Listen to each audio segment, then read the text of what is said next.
Janji untuk satu orang saja tidak bisa ditepati oleh Anies Baswedan ini, apalagi satu negara. Saat kampanye nanti, janji-janji manisnya itu pasti ada. Jika pemilu nanti Anies berjanji akan melakukan ini itu demi Indonesia, saya katakan stop, jangan percaya.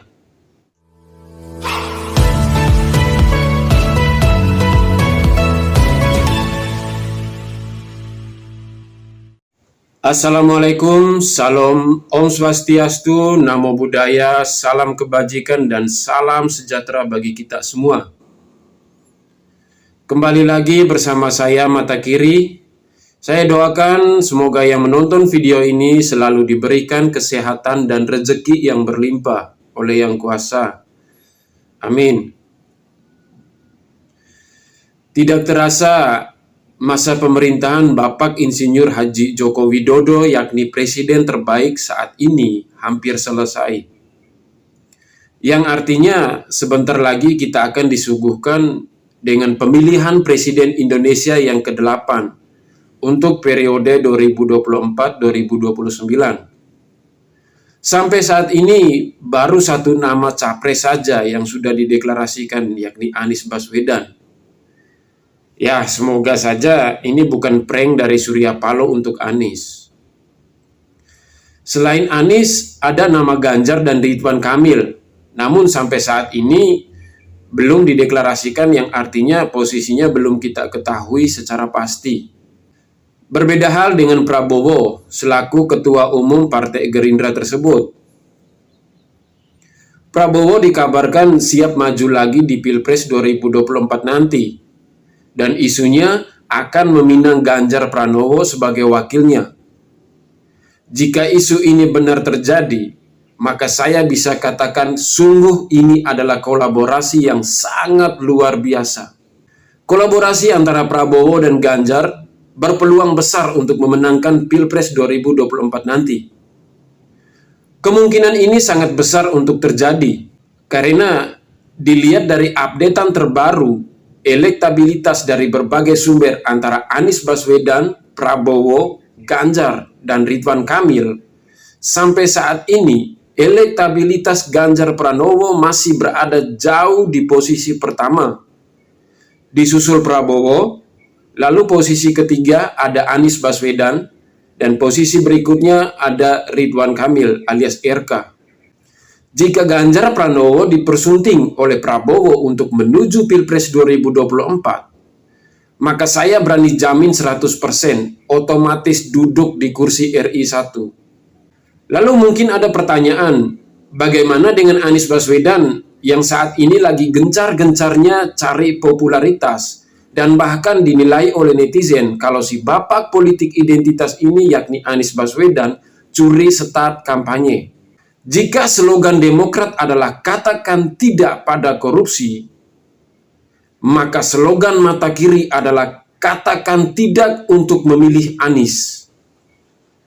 Dilihat dari data survei beberapa media, elektabilitas Anies Baswedan rata-rata tidak lebih dari 15%. Mengapa elektabilitasnya jauh di bawah Ganjar dan Prabowo?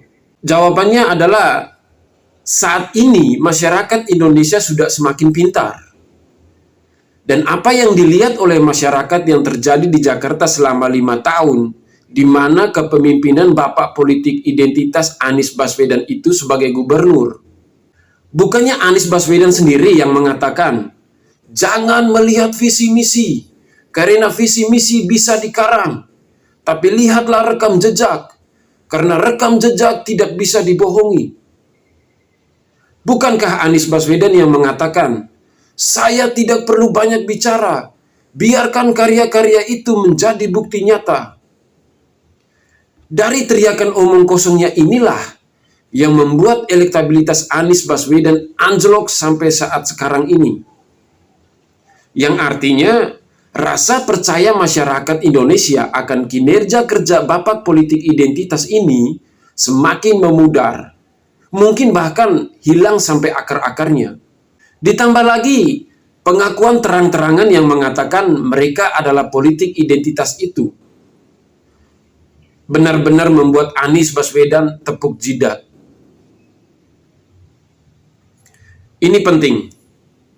Yang harus kita semua ingat bahwa si bapak politik identitas, yakni Anies Baswedan ini pernah berjanji tidak akan menjadi bagian dari orang-orang yang mengkhianati Prabowo.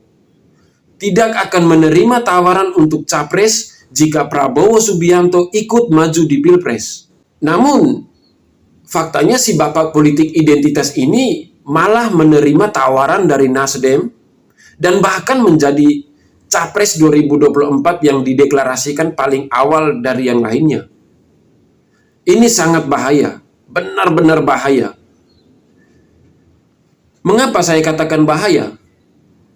Janji yang sederhana tidak bisa ditepati. Bahkan janjinya itu hanya berlaku untuk satu orang saja, yakni Prabowo. Janji untuk satu orang saja tidak bisa ditepati oleh Anies Baswedan ini. Apalagi satu negara. Saat kampanye nanti, janji-janji manisnya itu pasti ada. Jika pemilu nanti Anies berjanji akan melakukan ini itu demi Indonesia, saya katakan stop, jangan percaya. Sudahlah, cukup warga DKI Jakarta saja yang merasakan omong kosong Anies Baswedan itu. Apa yang bisa dilakukan oleh Anies nanti jika jadi presiden? Lihat saja bukti nyata infrastruktur di Jakarta rata-rata hancur lebur. Yang menarik adalah masalah banjir, macet, minimnya lapangan pekerjaan, dan tingginya harga bahan pokok di ruang lingkup Jakarta saja. Anies Baswedan dinyatakan gagal. Apalagi mau ngurus Indonesia yang ruang lingkupnya mungkin 5 atau 10 kali lipat lebih luas dari Jakarta.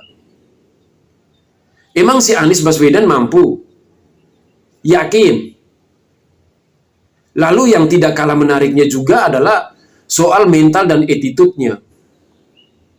Anies Baswedan, si bapak politik identitas ini, seringkali dikritik karena kurangnya sopan santun. Anies Baswedan pernah ketangkap basah oleh kamera karena sikapnya yang sangat tidak sopan saat berbicara dengan Presiden Bapak Insinyur Haji Joko Widodo. Lalu ada video seorang bapak-bapak yang ingin bersalaman tapi tidak dianggap oleh si Anies Baswedan ini. Lalu ada yang terbaru. Anies mengusap-usap tangannya seperti lagi mencuci tangannya seusai bersalaman dengan seseorang. Seolah-olah Anies Baswedan ini lagi memegang sesuatu yang menjijikan. Makanya tangannya diusap-usap seperti lagi mencuci. Pesan saya, jangan sampai salah pilih pemimpin. Pilihlah pemimpin yang sanggup menjadi rakyat. Karena sejatinya jiwa seorang pemimpin yang hebat adalah pemimpin yang siap dan bisa merakyat. Bukan pemimpin yang merakyat cuma ketika tersadar adanya kamera. Sikap mental seseorang pemimpin haruslah sikap mental kerakyatan.